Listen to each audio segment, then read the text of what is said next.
안녕하세요. 6월 9일 국일제지입니다. 국일제지의 자회사는 장비가 들여온 지 2년이 넘었죠. 2년 동안의 연구의 성과는 많이 진보했다, 진척되었다라고 생각이 듭니다. 어제 시간에서는 윤순길 교수는 지난 5월부터 삼성 디스플레이와 함께 협업을 진행을 한다. 그러면 LG 디스플레이는 가만히 있겠는가? 현재는 반도체 전쟁이라고들 그러죠. 오늘 또 우리 정부 부처에서의 이 국무총리 한덕수 씨인지 제가 정치에 별 관심은 크게 두지를 않아서 윤 대통령과 함께 국무총리께서도 이번 반도체 육성을 위한 현재는 반도체를 가리킬 만한 사람이 그렇게 없답니다. 그러다 보니까 학과 개설 또는 학생들조차도 반도체 학과의 학생들조차도 턱없이 부족한 상황을 해서 먼저 관련 오늘 발표의 기사의 내용부터 살펴보도록 하겠습니다. 한덕수 국무총리가 반도체 인재 양성을 위해 대학 정원 확대를 또 추진하겠다라고 밝혔습니다. 윤석열 대통령이 최근 반도체 산업 인재 양성을 위한 범정부 대응을 주문한 데 따른 조치다. 미국 바이든 대통령은 전 세계의 반도체의 60%를 미국에서 생산하겠다. 20%는 유럽. 그러면 100%에서 80%를 미국과 유럽을 장악한다라면 정작 우리나라의 삼성전자와 SK하이닉스는 또한 대만의 TSMC, 일본 이렇게 따지다 보게 되면 실질적으로 미국이 60%를 차지할 것이냐는 의구심을 가지고 있고요. 어쨌든 앞으로의 2020년, 2030년 전 세계에서의 앞으로의 기업들의 성장 나아갈 부분은 바로 첨단 소재로서의 반도체 없이는 진행이 어려운 그러한 기업 상황을 맞이하게 될 것이다. 그래서 반도체 전쟁으로 인한 각국은 현재 반도체를 하나라도 더 얻고자 하는 그러한 노력들을 기울이고 있죠. 한덕수 총리는 9일 오늘 있죠. 정부 세종청사에서 국정 현안 점검 조정회의를 주재하고 교육부, 산업통상자원부, 경제부총리, 과학기술정보통신부, 교통부까지 5개 부처가 한 팀이 돼서 첨단 산업 인재 양성에 관한 방안을 만들기 위해 노력하고 있다라고 강조했고요. 윤 대통령이 우리 주력 산업 경쟁력을 강화하는 것을 5년 내내 정책 과제로 집중하겠다라고 발표를 했다 하면서 경쟁의 제한이나 재원의 투입 같은 정책을 떠나 인재를 키워 산업의 경쟁력을 강화하는 정책 방향을 제시했다. 이제 실리콘 기반으로서는 그 한계에 도달한다라고 볼 수가 있죠. 그래서 그래핀 기반의 반도체, 디스플레이 또는 2차 전지, 전극 등등 태양 전지라든지 태양 전극이 되겠죠. 모든 첨단 소재의 실리콘에서 새로운 꿈의 소재로서 변화가 될 그러한 과정 중에 국일 그래핀이 있다. 이렇게 보시면 되겠습니다. 오늘은 목요일로 6월물의 선물 옵션의 만기일이었습니다. 그래서 쿼드러플 위칭데이라고 그러죠. 내 마녀들의 날이다. 마녀들의 그 심술궂은 모습, 빗자루를 타고 다니는 어쨌건 오늘 또 역시 국일제지뿐만 아니라 다른 종목들도 상당하게 내 마녀들의 움직임이 요란했습니다. 그러나 우리 코스피 증시와 코스닥은 코스피는 약보합으로 코스닥은 강보합으로 마감을 했고요. 국일지지는 99만 2,312주의 거래량을 보였고 3%의 상승 3,200원의 일봉에서 이렇게 본 모습을 보여주고 있습니다. 맨 처음 제가 영상서도 이런 말을 드렸었죠. 장비를 들여온 지 2년이 넘었다라. 이제는 어느 정도 서서히 결과물이 보여질 때다라고 하고요. 현재 사회이사로 계신 원천 발명과 윤순길 교수는 무전사 그래핀 기반으로 여전히 꾸준하게 학회 발표라든지 논문을 게재하고 계십니다. 그래서 다음 주 네덜란드의 아니죠, 덴마크의 코펜하겐에서 학회에 또 키노트 기조 연설을 하시게 돼서 잠시 오늘은 소개해드리고자 합니다. Second Global Summit and Expo on Nanotechnology and Nanomaterial. 여기 첫 자를 따서 GSENN 2020 이렇게 됐고요. 다음 주 6월 13일에서 15일 덴마크 코펜하겐에서 이렇게 개최가 됩니다. 이 덴마크 코펜하겐, 덴마크의 나라는 어떤 나라인지를 아십니까?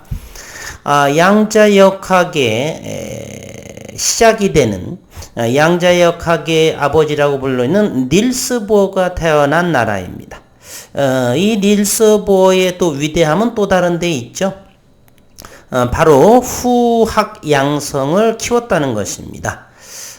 당시에 쌍벽을 이뤘던 이 닐스 보어가 쌍벽을 이뤘던 과학자가 바로 알버트 아인슈타인 박사입니다.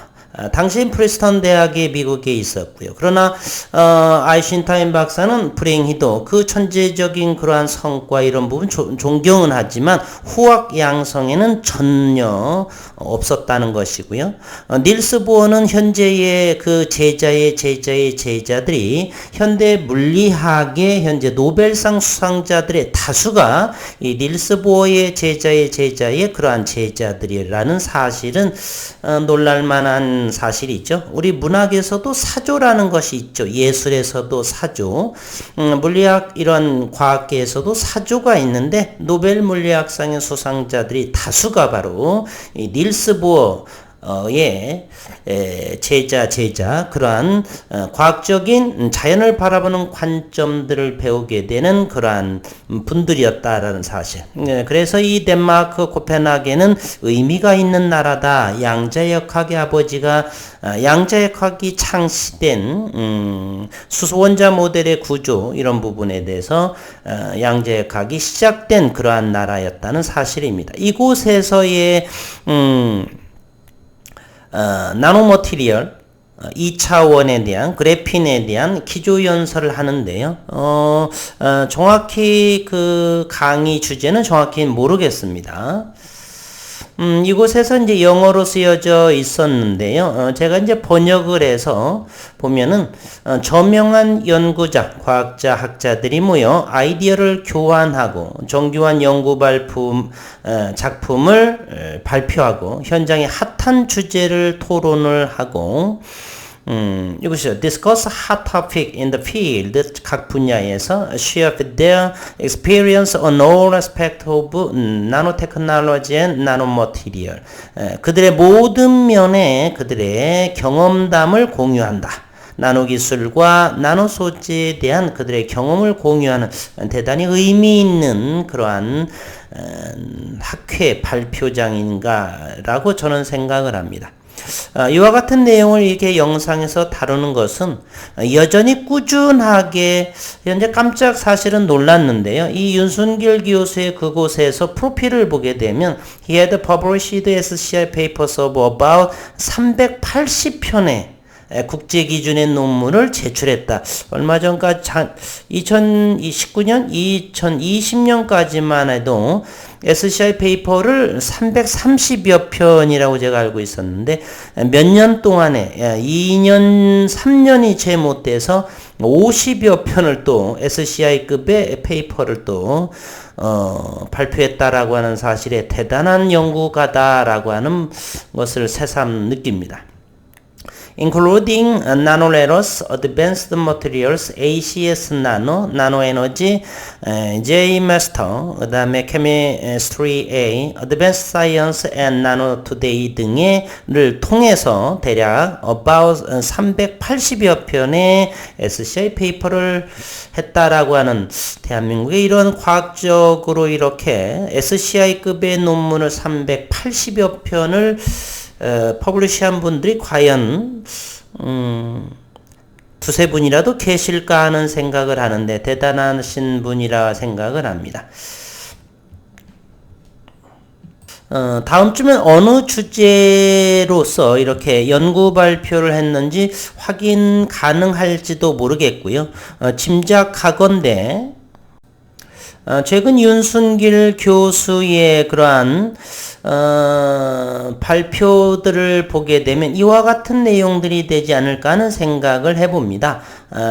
100도씨 이하 패시브 ED를 이용해서 100도씨 이하를 저온 증착했다는 것, 자이언트 도메인 사이즈 이렇게 모노레이어 그래핀, 그리고 SCI로서는 380 마이크로미터, PDMS는 266 마이크로미터, 100도씨에서의 그레인 사이즈가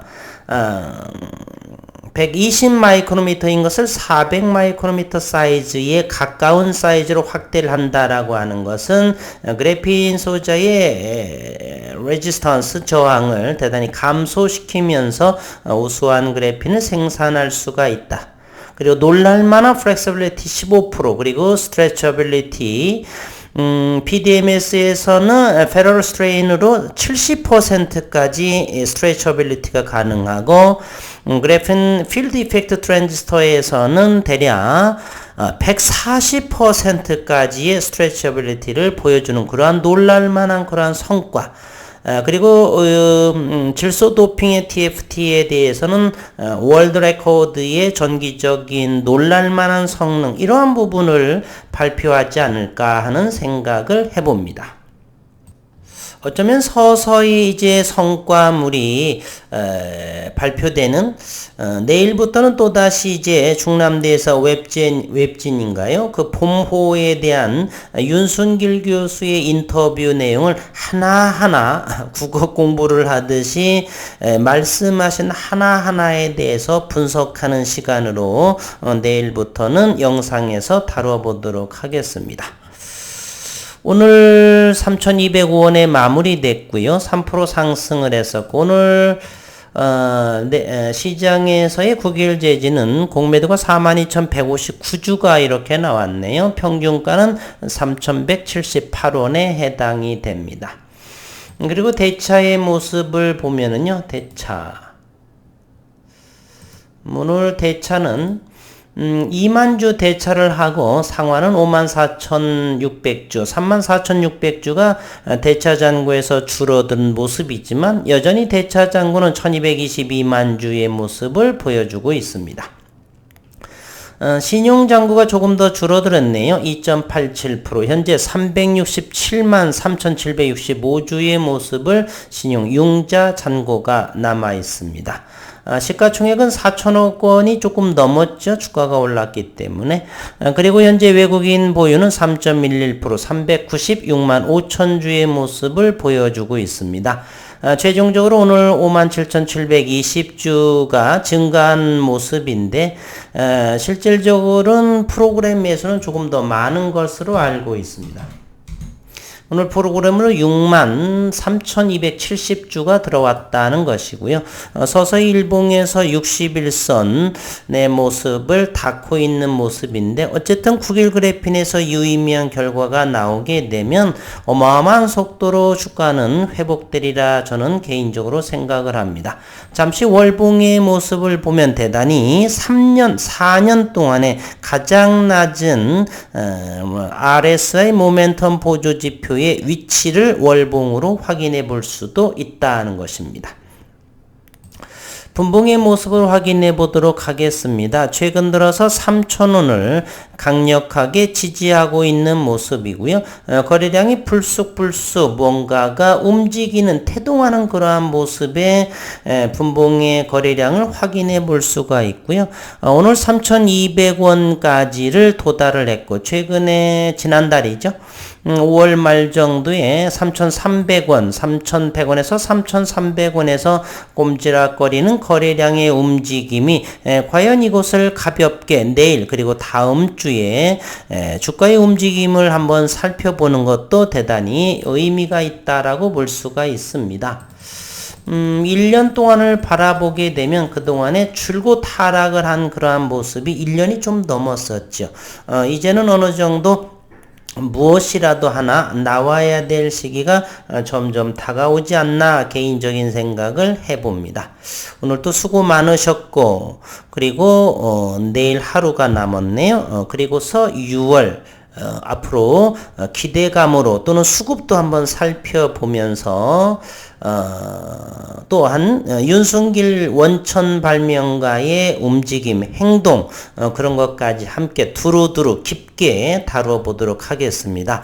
제가 모든 부분을 조사할 수가 없어서 국일제지 주주분들께서는 어제처럼 이렇게 덴마크 코펜하겐에서의 기주연설을 한다든지 중남대학에서의 봄호에 인터뷰가 있다든지 그러한 소스를 조금 주시게 되면 더욱더 연구를 더 많이 해봐서 영상에서 함께 다루어 드리도록 하겠습니다. 오늘도 수고 많으셨습니다.